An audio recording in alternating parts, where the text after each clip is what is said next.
Hello everyone, मेरा नाम है सचिन। आपका माइंड बिंगल एकेडमी यहाँ पर बहुत बहुत स्वागत है। आज हम चैप्टर 6 के पार्ट 4 के बारे में डिस्कस करने वाले हैं, जिसके अंदर हम communalism and secularism and nation state के बारे में जानेंगे। ये सारी चीज़ें क्या होती हैं और इन आइडेंटिटी को कैसे लोग फॉलो करते हैं, उनकी क्या सोच होती है, उन सारी चीज़ों के बारे में हम बेसिकली डिस्कस करेंगे। Without any delay let's start. देखिए, सबसे पहले हम कम्युनलिज्म जो टर्म है उसे समझने की कोशिश करेंगे, काफ़ी अच्छे तरीके से समझने की कोशिश करेंगे, हमारे सारे डाउट्स इस कम्युनलिज्म वाली थ्योरी को लेकर क्लियर हो जाए।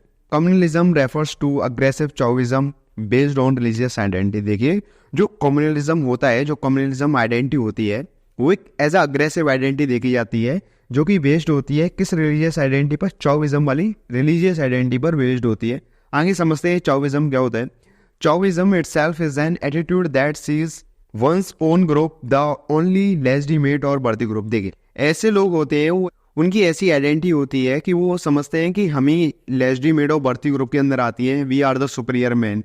जो लोग कम्युनिज्म जैसी सोच को रखते हैं और कम्युनिज्म वाले जो चौविज्म वाली आइडेंटिटी को फॉलो करते हैं, वो अपने आप को एज ए सुपीरियर समझते हैं ना, लेजिटिमेट समझते हैं कि हमारा जो ग्रुप है वो सबसे सुपीरियर है और हम सबसे ऊपर है। With other groups being seen by definition, जो दूसरे ग्रुप है उन्हें वो कैसे समझते हैं? वो इन्फीरियर समझते हैं, उन्हें घटिया समझते हैं, लेजिटिमेट समझते हैं और उनका अपोज करते हैं। देखिए, जो कम्युनिज्म वाले लोग हैं अपने आप को सुपीरियर समझ रहे हैं, दूसरे लोगों को वो इन्फीरियर समझ रहे हैं, और जो भी लोग दूसरी रिलीजियस आइडेंटिटी को फॉलो करते हैं या फिर कोई और आइडेंटिटी के थॉट्स को सपोर्ट करते हैं तो उनको अपोज करते हैं, है ना। It is important to emphasize that communalism is about politics, not about religion। देखिए, जो कम्युनलिज्म होता है वो क्या है? वो पॉलिटिक्स के बारे में बात करता है, वो राजनीति के बारे में बात करता है, ना कि वो किसी रिलीजन के बारे में बात करता है ना। उसका जो इम्पोर्टेंट एम्फोसिस होता है तो वो क्या होता है? वो पॉलिटिक्स। जो कम्युनलिज्म जो आइडेंटिटी है वो किसी रिलीजन की आइडेंटिटी नहीं है, वो बेसिकली एक पॉलिटिकल आइडेंटिटी है ना। समझेंगे कैसे? Communalist cultivate an aggressive political identity. Communalist वाले जो लोग होते हैं वो एज अग्रेसिव भी देखे जाते हैं, उनकी जो पॉलिटिकल आइडेंटिटी होती है वो कैसी होती है? अग्रेसिव होती है ना।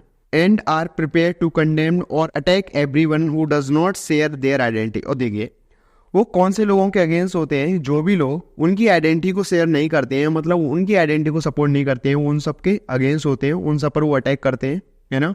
उन लोगों के वो अगेंस्ट खड़े हो जाते हैं जो उन लोगों की आइडेंटिटी को सपोर्ट नहीं करते हैं। Communalism is an specially important issue in India. देखिए, जो कम्युनलिज्म है वो इंडिया के अंदर एक इंपॉर्टेंट इश्यू की तरह देखा जाता है। क्यों देखा जाता है? Because it has been a recurrent source of tension and violence. देखिए, जैसे कि हमारी कंट्री के अंदर कभी कभार कम्युनल राइट्स हो जाते हैं, तो जो भी वॉयलेंस होता है, जो टेंशन क्रिएट होती है, तो ऐसा देखा जाता है कि जो कम्युनलिज्म वाली आइडेंटिटी को फॉलो करने वाले लोग हैं उन्हीं की वजह से सारे वॉयलेंस और टेंशन क्रिएट हो रही है ना। तो as a important issue India के अंदर देखा जाता है कि इस आइडेंटिटी के लोग कहीं कोई वॉयलेंस या टेंशन क्रिएट ना कर दें। And during the communal riots people became faceless members. किसी भी कंट्री के अंदर कम्युनल राइट्स होते हैं तो वहाँ के जितने भी मेंबर होते हैं फेसलेस मेंबर होते हैं। जैसा कि हम सबको पता है, जब कोई भी दंगा हो रहा होता है या फिर कोई भी दंगा होता है तो उसमें क्या है, जितने भी मेंबर हैं वो अपने अपनी फेस को रिप्रेजेंट नहीं कर रहे होते हैं, बल्कि वो एक आइडेंटिटी को रिप्रेजेंट कर रहे होते हैं कि ये लोग हैं, ये दंगा कर रहे हैं। तो फिर ये सारे मेंबर किस आइडेंटिटी, किस पॉलिटिकल आइडेंटिटी को यहाँ पर प्रेजेंट कर रहे हैं, रिप्रेजेंट कर रहे हैं ना। हम मान सकते हैं जैसे कोई कम्युनल राइट्स हो रहा है और जो भी लोग हैं फेसलेस मेंबर हैं वो अपनी रेस्पेक्टिव कम्युनिटी से आ रहे हैं, उसे रिप्रेजेंट करने की कोशिश कर रहे हैं, उस आइडेंटिटी को, या फिर किसी भी चीज़ की मांग कर रहे हैं ना। They are willing to kill. वो क्या करते हैं? वो लोगों को मारते हैं, रेप करते हैं, लूट मेंबर ऑफ अदर कम्युनिटीज, और जो दूसरी कम्युनिटीज के लोग होते हैं उन्हें लूट करते हैं, in order to redeem their pride. अपने प्राइड को दोबारा से पाने के लिए, है ना। To protect their home turf, उनका मैदान है, जो उनकी घर की जगह है, उन सारी चीज़ों को सिक्योर करने के लिए दोबारा से ऐसे कम्युनल राइट्स किसी भी कंट्री के अंदर होते रहते हैं। Region has been wholly exempt from communal violence of one kind or another. कोई भी कम्युनल वॉयलेंस किसी रीजन के अंदर होता है तो वो एज अ होली नहीं होता है, जैसा कि हम सबको पता है ना। कहीं ना कहीं कोई ना कोई रीज़न होता है किसी चीज़ को रिप्रेजेंट करने का। जितने भी लोग होते हैं, जो भी दंगा होता है, कम्युनल राइट्स होते हैं, वो कहीं ना कहीं अपनी आइडेंटिटी को सिक्योर करना चाहते हैं। जैसा two most traumatic contemporary instances of a communal violence occurred under each of the major political parties. जैसा कि हमें पता है यहाँ पर मेजर पॉलिटिकल पार्टीज होती है तो वहाँ पे कम्युनल वॉयलेंस होना एक आम बात है ना। अब हम देख सकते हैं जैसे हमारी कंट्री के अंदर बहुत सारी नेशनल पार्टी है, यहाँ पे कहीं ना कहीं कम्युनिस्ट पार्टी भी है, है ना, जो लोग कम्युनलिज्म वाली सोच को रखते हैं या फिर उनकी आइडेंटिटी को रिप्रेजेंट करने की कोशिश करते हैं, तो वहाँ पे हर कोई चाहता है कि हमारी आइडेंटिटी को कहीं ना कहीं आइडेंटिफाई किया जाए। तो इस वजह से कम्युनल वॉयलेंस होते हैं। The anti secret of Delhi in 1984, जैसे कि 1984 के अंदर दिल्ली के अंदर एंटी सेक्रेट हुआ था, took place under a Congress regime, जब वहाँ पे किसकी गवर्नमेंट थी? कांग्रेस की, है ना। इंपॉर्टेंट है, याद होना चाहिए। The unprecedented scale and spirit of anti-Muslim violence in Gujarat in 2002 took place under BJP government. देखिए, और जो गुजरात के अंदर 2002 में एंटी मुस्लिम वायलेंस हुआ था, गुजरात के अंदर कौन सी गवर्नमेंट थी? बीजेपी गवर्नमेंट थी। इस तरीके के राइट किसी भी कंट्री के अंदर होते हैं तो क्या करते हैं, वो जो शांति व्यवस्था होती है किसी भी कंट्री की उसे भंग कर देते हैं। जो पीस होता है कंट्री के अंदर उसे भंग कर देते हैं। इस वजह से बहुत सारी चीज़ों के ऊपर इफेक्ट पड़ता है। इससे एक कंट्री की इमेज भी कहीं ना कहीं खराब होती है ना। किसी भी घर के अंदर कभी भी झगड़ा होता है तो उस पूरे घर की बदनामी होती है। इसी तरीके से कहीं भी जब एक देश के अंदर कोई भी ह्यूमन राइट्स होते हैं, अदर कंट्रीज के सामने एक देश की कहीं ना कहीं इंसल्ट होते हैं। कम्युनलिज्म वाली आइडेंटिटी है वो कैसी है? वो एक अग्रेसिव आइडेंटिटी है। जो राइट्स होते हैं किसी भी कंट्री के अंदर, जैसे कि हमारी कंट्री के अंदर कभी भी कम्युनल राइट्स होते हैं, तो ऐसे ग्रुप को, ऐसे राइट्स को वो लोग सपोर्ट करते हैं, जिससे एक कंट्री की जो अर्थव्यवस्था है, एक शांति व्यवस्था है, उसे भंग किया जा सके, है ना। अब हम सेकुलरिज्म को समझने की कोशिश करेंगे, ये कैसी आइडेंटिटी होती है। सेकुलरिज्म वाला जो टाइटल है मैं आपको काफ़ी बार समझा चुका हूँ। मैं एक चीज़ आपको बताना चाहता हूँ कि जैसे भी हम किसी भी आइडेंटिटी को पढ़ते हैं, जिस बुक से हम पढ़ रहे हैं, जैसे अभी हम सोशियोलॉजी को पढ़ रहे हैं, तो जब भी हम किसी चीज़ को पढ़ते हैं, जब हम सोशियोलॉजी को पढ़ रहे हैं, तो यहाँ पे इन आइडेंटिटी को अलग डेफिनेशन से रिप्रेजेंट किया जाएगा। और जब हम पॉलिटिकल सिनेरियो से इन्हीं आइडेंटिटी को पढ़ने की कोशिश करेंगे तो वहाँ पे इनकी डेफिनेशन अपने आप चेंज हो जाएगी। तो ऐसा मत समझिएगा या फिर कुछ और पढ़ के आए हैं हम पॉलिटिकल सिनेरियो से और यहाँ पे कुछ और पढ़ रहे हैं, तो ऐसा कुछ नहीं है। बुक के हिसाब से सारी चीज़ें चेंज हो जाती हैं, क्योंकि सोशियोलॉजी है वो समाज के तरीके से, सोसाइटी के तरीके से आइडेंटिटी को बताने की कोशिश करती है, और जो पॉलिटिकल साइंस होती है वो अपने तरीके से चीज़ों को समझाने की कोशिश करती है। तो यहाँ पर हम सेकुलरिज्म को समझेंगे। By contrast the terms secular and secularism are very hard to define. जो सेकुलर टर्म है सेकुलरिज्म, उसे डिफाइन करना काफ़ी टफ है। क्यों टफ है समझते हैं आगे, और जो सेकुलर क्या है इसे भी समझेंगे। Secularism is among the most complex terms in social and political theory. जैसा कि मैंने आपको बताया, सोशल और पॉलिटिकल थ्योरी के अंदर ये काफ़ी कॉम्प्लेक्स टर्म है सेकुलरिज्म, है ना। सेकुलरिज्म का जो मतलब है वेस्टर्न कंट्रीज में वो क्या है? The main sense of these terms has to do with the separation of church and state. देखिए, जैसा कि हमें पता है वेस्टर्न जो कंट्रीज हैं उनके अंदर हमने पढ़ा हुआ, 9th क्लास में आप पढ़ के आए होंगे हिस्ट्री के अंदर, कि जो वहाँ पर जो सबसे ज़्यादा प्रायोरिटी दी जाती है वो सबसे ऊपर किसको दी जाती है? चर्च वाले लोगों को दी जाती है। जैसे वहाँ पे पादरी वगैरह होते हैं, उन्हें ज़्यादा प्रेफरेंस दी जाती है। उसके बाद गवर्नमेंट आती है वहाँ की, है ना। अगर हम देखें कि सेकुलरिज्म का मतलब क्या है, स्टेट मतलब गवर्नमेंट और चर्च का सेपरेशन कर देना, तो वो हो गया आपका सेकुलरिज्म, है ना। दोनों का सेपरेशन कर देना एक दूसरे से। आगे क्वेश्चन क्लियर हो जाएगा। The separation of religious and political authority, religious और पॉलिटिकल अथॉरिटी का सेपरेशन। देखिए, जो चर्च है वो रिलीजियस चीज को रिप्रेजेंट करता है, और जो स्टेट है गवर्नमेंट वो पॉलिटिकल अथॉरिटी को रिप्रेजेंट करती है। तो इन दोनों का आपस में सेपरेशन कर देना क्या हो गया? सेकुलरिज्म हो गया। ये हम वेस्टर्न कॉन्टेक्स्ट में समझ रहे हैं ना। Marked major turning point in the west history, और ये वेस्ट हिस्ट्री के अंदर एक मेजर टर्निंग पॉइंट की तरह देखा जाता है। ऑफ कोर्स जो चर्च वाले लोग थे उन्हें ज़्यादा प्रेफरेंस दी जाती थी, अचानक से उन्हें बाइकआउट कर देना ये काफ़ी बड़ा मेजर टर्निंग पॉइंट होगा। The most common use of secular in everyday language is as opposite of a communal. देखिए, जो कॉमन यूज है सेकुलर का, उसका मतलब क्या है? हम अगर एवरीडे की लैंग्वेज में देखेंगे तो इसका मतलब होता है जो कम्युनल वाली जो आइडेंटिटी है उसका अपोज करना। जो लोग कम्युनल वाली चीज़ों को अपोज करते हैं उसे हम सेकुलर बोलते हैं, है ना। ये in terms of the state religion relationship, जब हम गवर्नमेंट और धर्म, स्टेट और रिलीजन की रिलेशनशिप को समझने की कोशिश करते हैं, the sense of a secularism implies equal respect for all religions rather than separation और डिस्टेंसिंग। देखिए, जैसा कि हम शुरू से पढ़ते आए हैं कि सेकुलरिज्म का मतलब होता है जितने भी लोग हैं उन्हें इक्वल ट्रीट किया जाए, इक्वल रेस्पेक्ट दी जाए, जितने भी धर्म है उन सब, रेदर देन सेपरेशन और डिस्टेंसिंग, विदाउट एनी सेपरेशन और डिस्टेंसिंग, है ना। किसी के साथ भी इनइक्वलिटी वाला व्यवहार नहीं होना चाहिए, सबको as a equal respect treat दिया जाना चाहिए, है ना। वो होता है secularism. For example, the secular Indian state declare public holidays to mark the festival of all religions. जैसा कि हम सबको पता है कि जो हमारी कंट्री है उसे एज ए सेकुलर कंट्री माना जाता है, क्योंकि यहाँ पे हमेशा पब्लिक हॉलीडे होते हैं। कोई भी किसी भी धर्म का कोई भी फेस्टिवल हो, वो क्रिश्चियन का फेस्टिवल हो या फिर मुस्लिम लोगों का फेस्टिवल हो, हिंदू लोगों का फेस्टिवल हो, लेकिन सबको पब्लिक हॉलीडे मिलता है ना। दिवाली की छुट्टी होती है तो ईद की भी छुट्टी होती है। तो ये सारी चीज़ें हैं, लोगों की रिलीजन जो भी पब्लिक हॉलीडेज हैं उन्हें सिक्योर किया जाता है। यही एक सेकुलर कंट्री की पहचान होती है, जिसके अंदर सारे धर्म को एज ए इक्वल ट्रीट किया जा रहा है और सबको बराबर प्रेफरेंस दी जा रही है। अब हम बात करेंगे स्टेट एंड सिविल सोसाइटी के बारे में। देखिए, स्टेट एंड सिविल सोसाइटी, देखिए स्टेट और सिविल सोसाइटी से आपको लोगों के बारे में थोड़ा सा ख्याल आता है, सोसाइटी से आपको समाज के बारे में याद आता है। समाज के अंदर बहुत सारे लोग रहते हैं, स्टेट गवर्नमेंट, ये सारी चीज़ें ध्यान आती हैं, समझते हैं ये सबसे क्या मतलब है। And authoritarian state is the opposite of democratic state. देखिए, अथॉरिटेरियन स्टेट और डेमोक्रेटिक स्टेट एक दूसरे के अपोजिट है। अथॉरिटेरियन स्टेट क्या होता है, किसी भी एक अथॉरिटी की सत्ता, और डेमोक्रेटिक का मतलब होता है लोकतंत्र। लोकतंत्र का मतलब होता है लोगों के द्वारा बनाई गई सरकार, है ना, लोगों का तंत्र, यहाँ पे लोगों की सत्ता हो। अब हम अथॉरिटेरियन स्टेट की बात कर रहे हैं। It is a state in which the people have no voice and those in power are not accountable to anyone.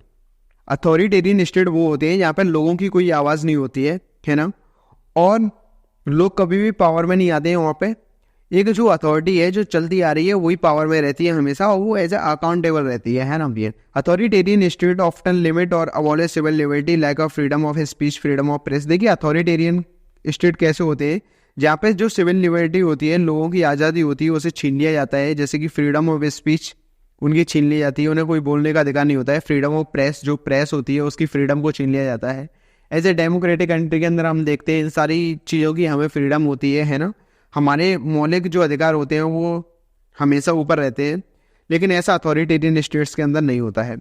Apart from authoritarianism there is also possibility that state institution become unable और unwilling to respond to the needs of people because of corruption, inefficiency और lack of resources. Authoritarianism को हम अगर और detail से समझने की कोशिश करें तो क्या है कि वो लोग अनविलिंग होते हैं या अनेबल होते हैं। क्यों होते हैं, ऐसा क्यों बोला जा रहा है? अनविलिंग और अनेबल जैसे वर्ड है वो क्यों यूज़ किए जा रहे हैं? क्योंकि यहाँ के लोग हैं वो कभी भी रेस्पॉन्ड नहीं कर पाएंगे, है ना। कोई भी अपनी गवर्नमेंट से कुछ पूछ नहीं सकता है ना। अथॉरिटेरियनिज्म का मतलब जो लोग सत्ता के अंदर हैं वो काफ़ी क्रूर होंगे, है ना, इसलिए वहाँ पे अथॉरिटी वाला रूल है वो चल रहा है। वहाँ पे करप्शन ज़्यादा हो रहा होगा, है ना, और लैक ऑफ रिसोर्सेज होंगे, उन सारी चीज़ों की इनएफिशिएंसी होगी। देखिए, हम सिविल सोसाइटी के बारे में बात करेंगे। सिविल सोसाइटी वर्ड आ रहा है मतलब समाज। समाज के अंदर क्या आता है? देखिए, सोसाइटी से कभी भी कोई भी क्वेश्चन आ जाए आपके अंदर, यहाँ पर सोसाइटी के बारे में कुछ भी पूछ रहा हो, तो मैं आपको आंसर फ्रेमिंग तो क्या मैं थोड़ा सा बेसिक आइडिया दे रहा हूँ कि वहाँ पे जरूर समाज की बात हो रही है, और जहाँ पर समाज की बात हो रही है वहाँ पे हम इंडिविजुअल की बात करेंगे। इंडिविजुअल मतलब लोगों की बात करेंगे हम वहाँ पे, है ना। अब लोग क्या क्या कर सकते हैं वो फाउंडेशन हम आपको यहाँ समझाने की कोशिश कर रहे हैं। जैसे कि civil society is the name given the broad arena. जब हम सिविल सोसाइटी की बात करते हैं तो उसके अंदर एक ब्रॉड एरेना आता है, ये एक बहुत बड़ा नाम है सिविल सोसाइटी। इसके अंदर क्या क्या चीज़ें हैं वो समझते हैं। Civil society is the non state and non market part of the public. देखिए, सिविल सोसाइटी नॉन स्टेट और नॉन मार्केट पार्ट होता है पब्लिक डोमेन का, मतलब इसके अंदर कोई भी इंसान जा सकता है ना। In which individual get together voluntarily to create institution and organisation, जिसके अंदर लोग जाकर क्या करते हैं, इंस्टीट्यूशन क्रिएट करते हैं, ऑर्गेनाइजेशन बनाते हैं और उसके वॉलेंटियर बनते हैं एज ए इंडिविजुअल किसी भी ऑर्गेनाइजेशन और इंस्टीट्यूट को ज्वाइन करते हैं एज अ वॉलेंटियर। और नॉन मार्केट और नॉन स्टेट होता है ना, और वो इस चीज़ में काम करते हैं। जैसे कि इट इंक्लूड पॉलिटिकल पार्टी, जैसे कि लोगों के द्वारा पॉलिटिकल पार्टीज बनाई जाती हैं, मीडिया इंस्टीट्यूशन तैयार किए जाते हैं, ट्रेड यूनियन बनाया जाता है। ट्रेड यूनियन के बारे में आप अगले नेक्स्ट चैप्टर्स में इसके बारे में हम डिस्कस करेंगे। नॉन गवर्नमेंट ऑर्गेनाइजेशन, एनजीओज वगैरह बनाए जाते हैं, है ना। देखिए, सिविल सोसाइटी मतलब यहाँ पे हम लोगों की बात कर रहे हैं, इंडिविजुअल्स निकल के आ रहे हैं जो कि नॉन स्टेट और नॉन मार्केट से होंगे ऑफकोर्स, है ना। एज अ वॉलेंटियर काम कर रहे हैं, इंस्टीट्यूशन बना रहे हैं, ऑर्गेनाइजेशन फॉर्म हो रहे हैं। ये कब पॉसिबल है? ये हमेशा जब भी पॉसिबल होगा जब किसी भी देश के अंदर डेमोक्रेटिक रूल लागू होगा, है ना। डेमोक्रेटिक जो स्टेट होगा उसी के अंदर ये सारी चीज़ें हैं, क्योंकि civil society, civil liberty system है, अथॉरिटेरियन जो स्टेट है उनके अंदर नहीं चल सकती, जैसा कि हमें पता है, क्योंकि वहाँ पर तो उन सारे लोगों को फ्रीडम ही नहीं दी जा रही है। तो ये सारी चीज़ें कैसे एग्जिट कर सकते हैं ना। अब हम बात करेंगे the main criteria for inclusion in civil society are that organisation should not be state control.